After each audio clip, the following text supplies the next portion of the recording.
Come on an epic adventure and explore the history of Waterdeep. We will discover how this city of wonders that was born from rubble became a booming icon of riches fueled by trade. Dive into the different wards that made up this iconic city and relive the bloodbath between the masked lords and guildmasters fighting for control. Let's not forget the battle of deities and consequences of magic running rampant. Grab your adventuring pack and remember to bring an extra pair of dry socks. From the rumors going around, the water here is pretty deep. Long ago, around -8,500 DR, stood an ancient elven settlement called Eilindhaldar.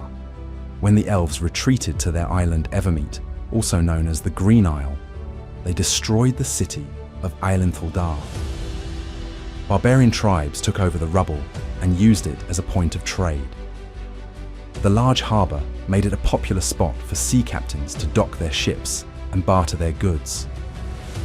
Eilindhaldar became known as Nimoa's Hold. It was named after the tribal leader Nimoa the Reaver, who currently controlled the outpost. Soon followed the Age of Warlords.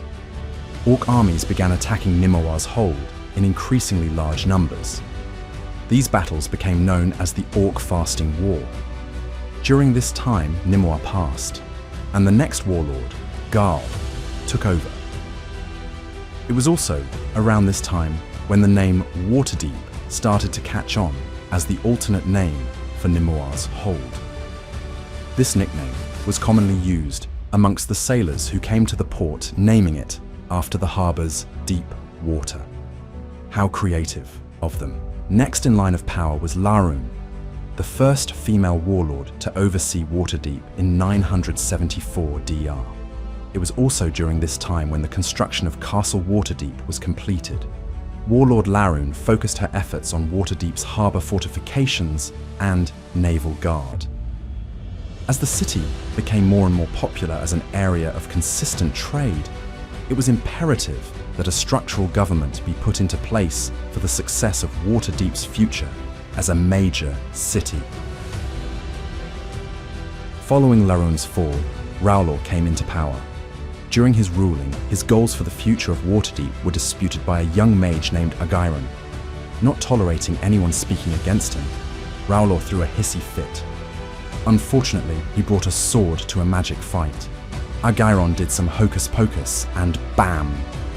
Rowlor's sword became a snake that bit and poisoned him. Agairon assumed control of Waterdeep and established the Lords of Waterdeep governmental system around 1032 DR. Those who became a part of this system were called the Masked Lords. Agairon became known as the first official open lord of Waterdeep. His identity was the only one known to the public. The rest of the ruling lords would wear masks to conceal their faces. Masquerade party, anyone. Sounds like being a masked lord was similar to being in a secret masquerade club. As the age of Agairon progressed, many new roads were built to further enhance trade routes. Waterdeep's population grew, creating the need for wards, and a new shiny nickname emerged for this blossoming city.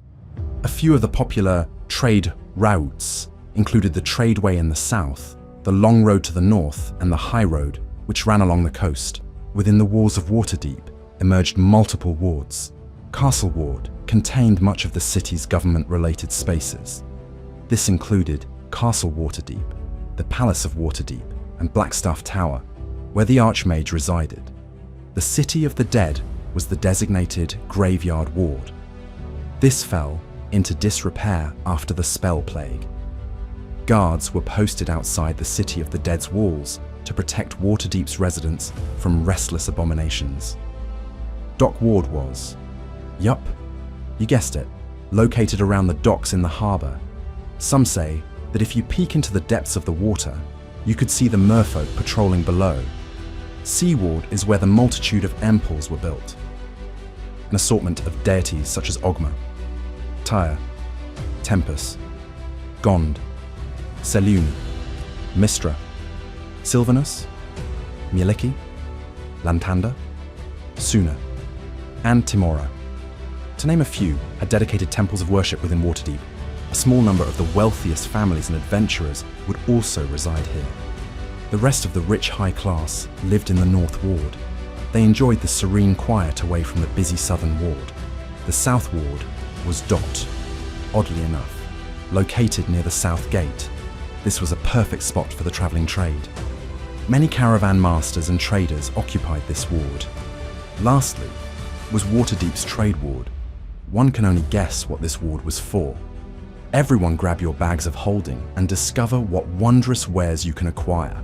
Say, the vast expansion and growth of Waterdeep earned the city grand new nicknames. It was now known not only as Waterdeep, but also as the Crown of the North and the City of Splendors. A multitude of races would travel far and wide to gaze upon the city's treasures. You never knew what kind of wondrous wares you could find within these prosperous city walls. With great power and wealth comes greed and betrayal. Upon Lord Argyron's death, the government began to unravel like a ball of yarn. The masked lords were in constant conflict with the many guild masters of Waterdeep. The guild masters sought control of the city. This conflict escalated around 1256 DR. Many masked lords' identities had been compromised, which ended in brutal and bloody assassinations. However, the bloodshed did not stop there.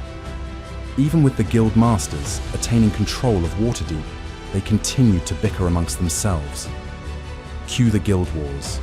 And no, I don't mean the fantastic game Guild Wars released in 2005. The Guild Wars of Waterdeep filled the streets with chaos and terror. There was even a guild specifically known for their criminal activity. The Xanathar Guild, or commonly known as the Thieves Guild.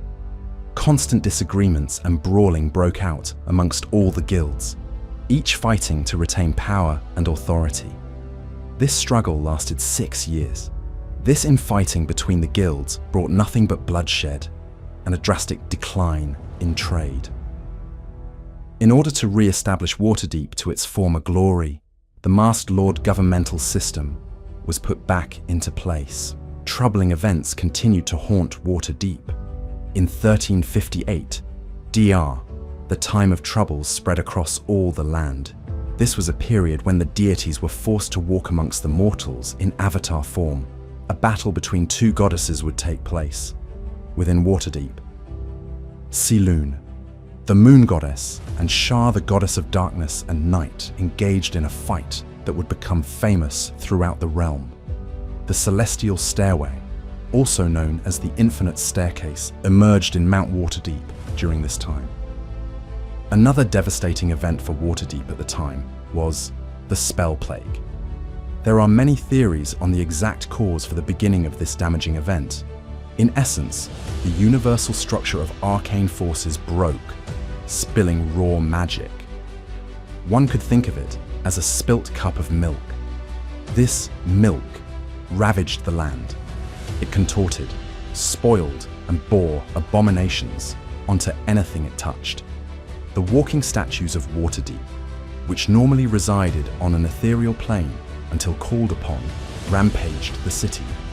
Once defeated, the statues became landmarks in Waterdeep. They were unable to be returned to their ethereal realm, and the city had to be rebuilt around them. Yet another plague soon hit Waterdeep. This plague was called the Putrescent Anathema. It struck in the Year of Silent Death, 1395 DR, and decimated the golden fields, destroying much of Waterdeep's grain supply. Thousands of occupants died from starvation. From bloody power struggles to battles of deities, raw magic wreaking havoc and plagues destroying crops, Waterdeep has survived it all. This once insignificant place became the Crown of the North. We hope you enjoyed traveling back in time with us to explore the historical lore of Waterdeep. This city truly is one of many splendors.